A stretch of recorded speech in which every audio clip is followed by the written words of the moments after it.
Good morning बच्चों। बेटा पाठ 3 ग्रामीण क्षेत्र में शासन, इसमें हम पढ़ रहे हैं नील की खेती। इससे पहले हमने देखा कि ईस्ट इंडिया कंपनी किस प्रकार ग्रामीण क्षेत्र पर शासन कर रही है और ग्रामीण किसानों को जो है नील की खेती करने के लिए जो है प्रोत्साहित कर रही है, क्योंकि यूरोप महाद्वीप में भारतीय नील की मांग बढ़ने लगी थी। वहाँ पर बोर्ड के पौधे से नील प्राप्त की जाती थी, लेकिन वो भारतीय नील के जैसी अच्छी नहीं थी, उसमें चमक नहीं थी। तो अब जो है हम देखेंगे कि नील की खेती कैसे होती थी।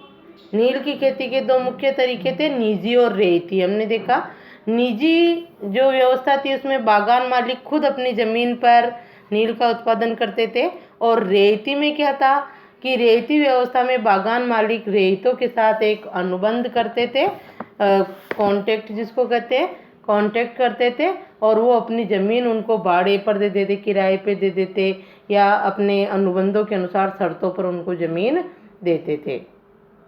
तो देखो आज हम यही देखेंगे कि अब इस तरह से नील की खेती होने लगी, निजी और रेती दोनों तरीके से, लेकिन उनमें भी समस्याएं थी। वो क्या थी देखो, निजी खेती की समस्याएं, निजी खेती या निज खेती है कि निज यानी अपनी खुद की, जिसमें बागान मालिक स्वयं खेती करते थे। निज खेती की समस्याओं में देखो, बागान मालिकों को निज खेती का क्षेत्रफल फैलाने में मुश्किल आ रही थी। नील की खेती केवल उपजाऊ जमीन पर ही की जा सकती थी। इस पर अंडरलाइन कर लो, ये समस्याएं यही थी कि नील की खेती केवल उपजाऊ जमीन पर ही की जा सकती थी। ऐसी जमीनों पर आबादी पहले ही बहुत ज़्यादा थी, उपजाऊ जमीन पे ही लोग रहते हैं। यहाँ वहाँ छोटे मोटे खेत ही उनके हाथ लग पाते थे, उनके किनके, ईस्ट इंडिया कंपनी जो थी उनके। नील की खेती करने के लिए उन्हें बड़े बड़े भूखंडों की ज़रूरत थी। इस तरह की ज़मीनें उन्हें कहाँ से मिल सकती थी? उन्होंने नील की फैक्ट्री के इर्द गिर्द पट्टे पर ज़मीन लेने के प्रयास किए और वहाँ के किसानों को हटवा दिया। इससे टकराव और तनाव पैदा हो जाता था। अब उनको छोटे छोटे भूखंड मिलते थे, लेकिन नील की खेती करने के लिए जो ईस्ट इंडिया कंपनी को बड़े बड़े भूखंड चाहिए थे, तो उन्होंने जो है पट्टे पर ज़मीन, उसके फैक्ट्री जहाँ पर उनकी थी नील की बनाने वाली, उसके चारों तरफ इर्द गिर्द यानी उसके आसपास जो है पट्टे पर ज़मीन ले ली और किसानों को वहाँ से हटवा दिया। इससे किसानों में तनाव पैदा हो गया। मजदूरों का इंतजाम करना भी आसान नहीं था। समस्याएं पड़ रही है ना अपन, निज खेती की समस्याएं, तो इसमें निज खेती में ये सारी अंडरलाइन करते जाओ क्या क्या समस्या थी। उपजाऊ जमीन चाहिए थी, उनके पास छोटे छोटे टुकड़े थे, उन्हें बड़े भूखंडों की आवश्यकता थी, और उन्होंने ज़मीन जो है फैक्ट्री के इर्द गिर्द ज़मीन पट्टे पर ले ली, तो इससे किसानों में तनाव पैदा हो गया। ये सब समस्याएं हैं, तो नंबर डाल लेना, 3 हो गई। अब उसके लिए एक समस्या ये और थी कि मज़दूरों का इंतजाम करना भी आसान नहीं था। बड़े बागानों के लिए बहुत सारे मज़दूरों की ज़रूरत होती थी, और मज़दूरों की ज़रूरत भी सबसे ज़्यादा उस समय होती थी जब किसान धान की खेती में व्यस्त रहते थे। इसलिए और किसानों से उनका टकराव भी हो गया था, इसलिए जो है मज़दूरों का इंतजाम करना भी उनके लिए, फैक्ट्री मालिकों के लिए आसान नहीं था। और नील का पौधा भी पककर उस समय तैयार होता जब किसानों के धान के पौधे पककर तैयार होते थे, तो किसान इधर अपनी खेती में लगे हुए होते थे, इसलिए उनको मजदूर नहीं मिलते थे। बड़े पैमाने पर निज खेती के लिए बहुत सारे हल बैलों की भी ज़रूरत होती है। अगली समस्या ये आ जाएगी, उसके लिए जो है बहुत सारे हल बैलों की ज़रूरत होती थी। 1 बीघा नील की खेती के लिए 2 हल चाहिए होते थे। इसका मतलब ये था कि अगर किसी बागान मालिक के पास 1000 बीघा ज़मीन है, तो उसे 2000 हलों की ज़रूरत पड़ती थी। हलों का खरीदना, अब ये समस्या थी कि उसके लिए जो है हल भी ज़्यादा चाहिए होते थे। 1 बीघा के लिए 2 हल चाहिए होते थे। बीघा ये ज़मीन का माप है। हलों को खरीदना और उनका ये समस्या थी, अब ये अधिक हल चाहिए होते थे, और हलों को खरीदना और उनका रखरखाव एक बड़ी समस्या थी। किसानों से भी हल नहीं मिल सकते थे। उन्हें अपने लिए ही इन चीज़ों की ज़रूरत होती थी, उन्हें कि नहीं, किसानों को ज़रूरत होती थी, तो उनसे भी हल नहीं मिलते। जिस समय नील उत्पादकों को जरूरत होती थी उस समय किसानों को हल बैल भी चावल की खेती में व्यस्त रहते थे। जिस समय नील उत्पादकों को जो वो पट्टे पर ज़मीन लेके करते थे ना, जब नील की खेती, उनको हलों की ज़रूरत होती थी। उस समय किसानों को भी चावल के खेतों में हल बैलों की ज़रूरत होती थी। तो ये सारी जो है निज खेती में समस्याएं थी। 19वीं सदी के आखिर तक बागान मालिक निज खेत का क्षेत्रफल फैलाने में हिचकिचाते थे। इस व्यवस्था के तहत नील की पैदावार वाली 25% से भी कम जमीन आती थी। बाकी जमीन रेयती व्यवस्था के अंतर्गत थी। सिर्फ 25 बागान मालिक जो थे अपने उस क्षेत्र को फैलाने में हिचकिचाते थे, क्योंकि इतनी सारी समस्याएं आती थी उसके नील की खेती के लिए। तो सिर्फ 25% नील की पैदावार वाली 25% से भी कम जमीन आती थी। बाकी जो जमीन थी वो क्या थी, रेयती व्यवस्था में आती थी। देखो अब रेयती व्यवस्था में किस तरह खेती नील का उत्पादन करवाया जाता था। ये दूसरा तरीका। रेयती व्यवस्था के तहत बागान मालिक रेयतों के साथ एक अनुबंध करते थे। कई बार वे गांव के मुखियाओं को भी रेयतों के तरफ से समझौता करने के लिए बाध्य कर देते थे। जो अनुबंध पर दस्तखत कर देते थे उन्हें नील उगाने के लिए कम ब्याज पर बागान मालिकों से नकद कर्जा मिल जाता था। देखो अब क्या होता था, जैसे बागान मालिक थे वो रेयतों को एक अनुबंध पे जो है ज़मीन अपनी दे देते थे। गांव के मुखियाओं को भी कई बार जो है उसके लिए बाध्य किया जाता था कि वो बड़े बड़े बागान मालिकों से समझौता करें, और जो उसके समझौता कर लेता था उसको जो है कम ब्याज पर जो है कर्जा मिल जाता था। कर्जा लेने वाले रैयत को अपनी कम से कम 25% ज़मीन पर नील की खेती करनी होती थी। अब बागान मालिक उनको कर्जा देते थे तो शर्त ये होती थी कि वो अपनी 25% जो ज़मीन उसने बागान मालिक से ली है अनुबंध पे, उसके 25% पर तो वो नील की खेती करेगा किसान। बागान मालिक बीज और उपकरण मुहैया करवाते थे, जबकि मिट्टी को तैयार करने, बीज बोने और फसल की देखभाल करने का जिम्मा काश्तकार के ऊपर रहता था। काश्तकार कौन, वही रैयत। अपन ने पहले पढ़ा था रैयत यानी क्या है, किसान। क्या होता है, किसान। तो या काश्तकार रैयत एक ही बात है, ठीक है। तो बागान मालिक जो है बीज और उपकरण तो वो दे देते और बाकी सारी मेहनत का काम कौन करते थे, वो रैयत या काश्तकार करते थे। जब कटाई के बाद फसल बागान मालिक को सौंप दी जाती थी तो रैयत को नया कर्जा मिल जाता था और वही चक्र दोबारा शुरू हो जाता था। ऐसे होता रहता था। जब नील की फसल पैदा हो गई, कटाई कर दी, और कटाई के बाद फसल किसको सौंप दी, बागान मालिक को। फिर उसको नया कर्जा दे दिया जाता था और फिर वो उस ज़मीन पर और नील बोता था अपनी 25% जो बागान मालिक से उसने ले रखी है। तो देखो ये तस्वीर भी है इसमें। देखो चित्र 8 में 19वीं सदी की शुरुआत में बंगाल के मजदूर नील की खेती करते हुए, बंगाल से शुरुआत हुई थी नील की खेती की, ये भी हमने पढ़ा। भारत में नील के पौधों की कटाई अधिकांशतः पुरुष ही करते थे। और ये देखो ये नील का पौधा कटाई होकर तैयार हो गया है और इसको ले जा रहे हैं खेतों से फैक्ट्री में लाए जा रहे हैं नील के पौधों के गट्ठर। अब आगे देखो ये नील का उत्पादन कैसे होता था, ये अपन देखेंगे बाद में, पहले इसको पूरा करते हैं।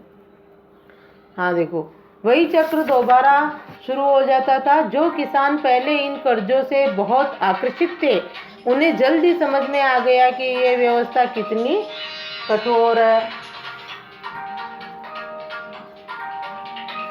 पहले किसान जैसे उनको रेतों से, बड़े बड़े बागान मालिकों से अनुबंध किया था बागान मालिकों से उन्होंने, तो वो जो है खुश थे पहले तो, लेकिन जल्दी उनको समझ में आ गया कि ये व्यवस्था बहुत कठिन है, क्योंकि उनको 25% ज़मीन पे तो नील ही बोनी पड़ती थी और उससे उनको कोई फ़ायदा नहीं होता था। वो जो कर्ज लेते वो भी नहीं चुका पाते थे वो।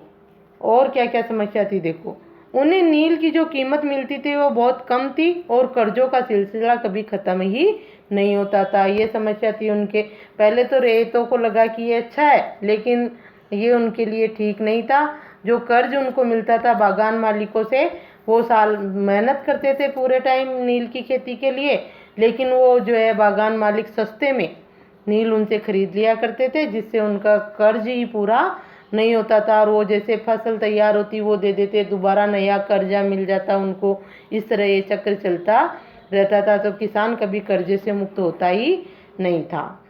तो इससे किसानों को कोई फायदा नहीं हुआ। आगे देखो, समस्याएं और भी थी। और क्या था देखो, बागान मालिक चाहते थे कि किसान अपने सबसे बढ़िया खेतों में ही नील की खेती करे। अंडरलाइन कर लो आप भी। यह समस्या है कि सबसे अच्छी जो खेत है वहाँ नील की खेती करे।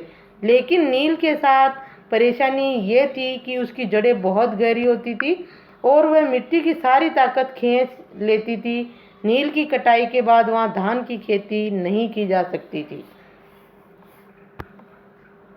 तो देखो, अब समस्या और क्या समस्या थी। ये समस्या तो थी रेतों के साथ कि वो जो है बागान मालिकों से लिया हुआ कर्जा नहीं चुका पाते थे। कर्जे का चक्र उनका चलता रहता था और नील की खेती से रेतों को कोई फायदा नहीं था। वो सिर्फ मेहनत करते थे बेचारे। उसके बाद भी और क्या समस्याएं थी कि जो बागान मालिक थे वो अनुबंध करते थे उनसे, तो वो चाहते थे कि सबसे अच्छी ज़मीन पर नील की खेती की जाए। और नील की खेती में समस्या क्या थी कि उसकी जड़ें बहुत गहरी जाती हैं नील के पौधे की, जिससे वो भूमि की उर्वरा शक्ति को खींच लेती है और भूमि बंजर हो जाती है एक दो बार नील बोने से ही। उसके बाद उस पर धान की खेती भी किसान नहीं कर सकता था। तो ऐसे में जो है किसानों को नील की खेती से कोई फायदा नहीं था। अब अगला टॉपिक अपना होगा नील विद्रोह। और उसके बाद कोई फायदा नहीं था किसानों को, तो किसानों ने क्या कर दिया, विद्रोह कर दिया कि हम नील की खेती नहीं करेंगे। ये हम बाद में पढ़ेंगे। अभी देखो, ये देख लो नील कैसे उत्पादित की जाती थी, है ना। नील का उत्पादन कैसे होता था। जैसे नील का पौधा तैयार हो गया, पहले तो खेत की निराई गुड़ाई जो भी करके नील का पौधा उगा दिया जाता था। अब देखो क्या होता है, ये किसान बेचारे मेहनत ही करते रहते थे। ये रे नील के खेतों के पास स्थित नील का एक कारखाना, और कारखाने जो होते थे, फैक्ट्रियाँ नील उत्पादित करने वाली, वो भी वहीं होती थी। और उसके आसपास जो खेत होते थे वहाँ देखो कैसे नील उत्पादित की जाती थी नील के पौधे से।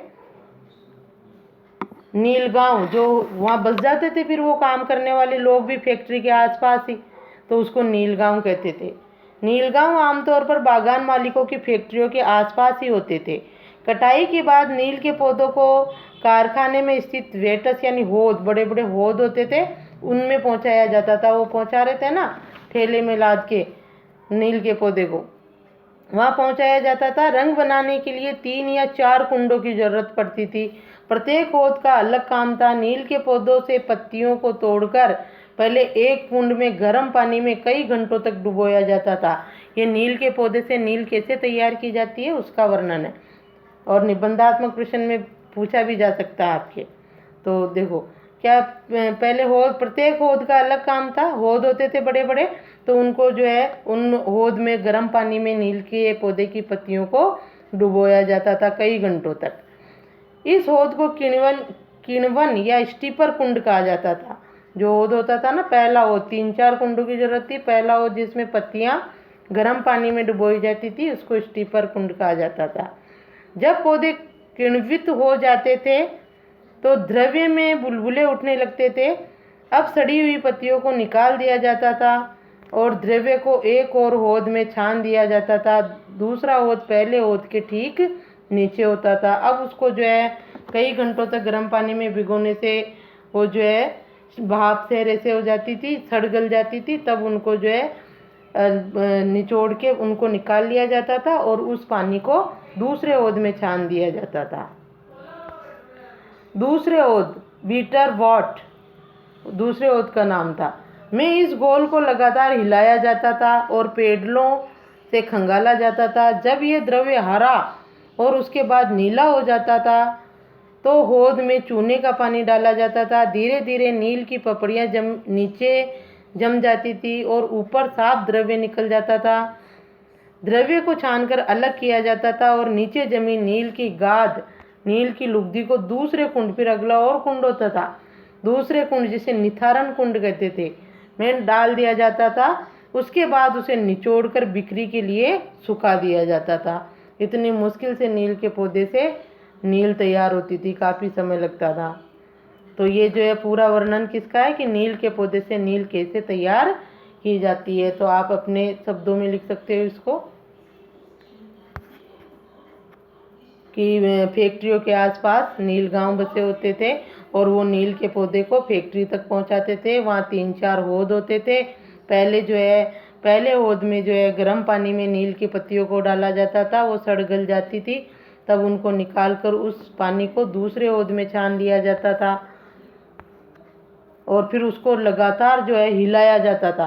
खड़े रहते थे लोग 8-8 घंटे उन हौदों में और हिलाया जाता था, जिससे उसका पहले तो रंग हरा होता और बाद में नीला हो जाता। फिर उस पानी में चूना डाला जाता था जिससे पपड़ियाँ जम जाती थी और फिर उसको जो है दूसरे कुंड में छाना जाता था। फिर उसकी लुगदी बन जाती और उसको सुखा कर निचोड़ कर फिर जो है नील तैयार की जाती थी। इस प्रकार से आप अपनी भाषा में याद करोगे। अब देखो चित्र में बिक्री के लिए नील तैयार हो गई है। यहाँ आप उत्पादन की आखिरी अवस्था को देख सकते हैं। दबाकर साँचों में डाल दी गई नील की लुगदी को काटकर मजदूर उन पर मुहर लगा रहे हैं। पिछले हिस्से में एक मजदूर इन टुकड़ों को सुखाने के लिए जा रहा है। देखो चित्र में देखो आप, और ये देखो ये है वो क्या पेडल हिलाने का, हौद में गोल हिलाने वाला व्यक्ति है ये। यहाँ खड़ा नील मजदूर हौद में पड़े गोल को हिलाने के लिए इस्तेमाल होने वाला पेडल लिए खड़ा है। इन मजदूरों को 8 घंटे से भी ज़्यादा समय तक कमर तक भरे नील के गोल में खड़ा रहना पड़ता था।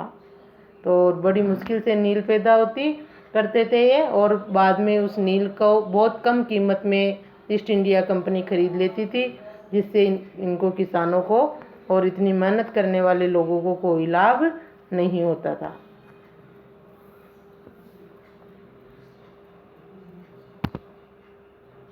ठीक है, ये हो गया आपके नील उत्पादन का। ये जो होमवर्क ये आज यही लिखोगे आप। प्रश्न आज का होमवर्क आपका यही है कि नील का उत्पादन कैसे होता था। देखो ये प्रश्न बना हुआ है ऊपर, ये आपका SW रहेगा। प्रश्न बना हुआ है नील का उत्पादन कैसे होता था, इसमें आपको यही करना है। ये आज का HW है आपका। ठीक है।